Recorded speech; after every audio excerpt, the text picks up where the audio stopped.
और सावरकर जी ने माफी मांगी थी। ये इंदिरा गांधी जी की पोजीशन है।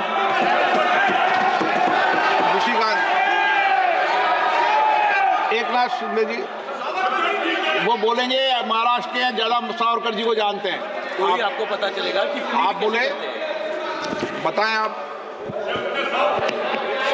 मैंने सिर्फ इंदिरा जी ने जो लेटर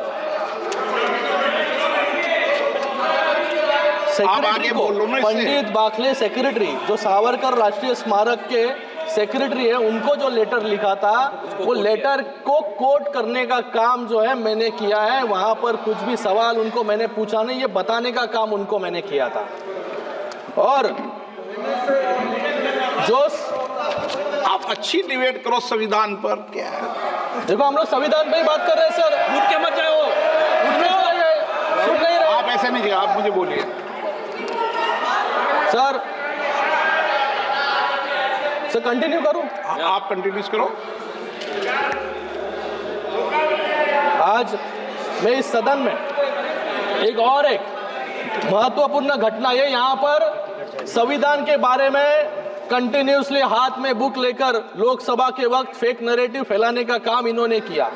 बीच में तो संविधान की किताब सिर्फ कवर था, अंदर पेजेस जो है ब्लैंक थे, क्योंकि संविधान का इस्तेमाल सिर्फ लोगों का वोट बटोरने के लिए इन्होंने किया। मैं आज इस सदन में एक अत्यंत महत्वपूर्ण घटना का उल्लेख करना चाहूंगा सर। 5 मिनट चाहूंगा, सिर्फ 5 मिनट चाहूंगा कि जो संविधान पर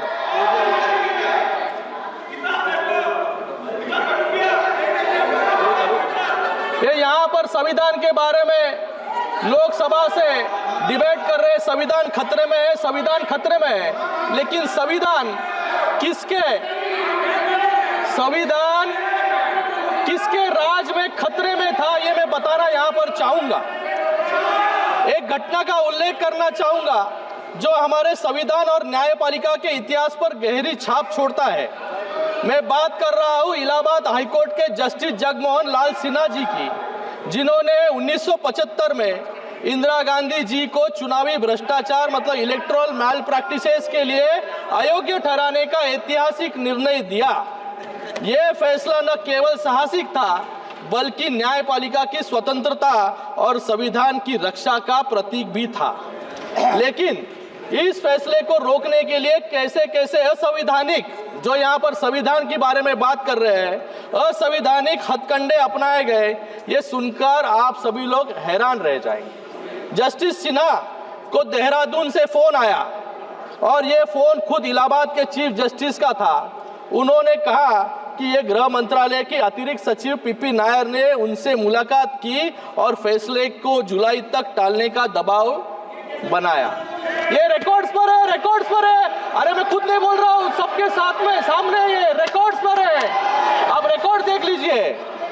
इतना ही नहीं, जज के निजी सचिव को धमकियां दी गई और जजमेंट के मसौदे को जानने के लिए सीआईडी के एक विशेष टास्क फोर्स को लगाया गया।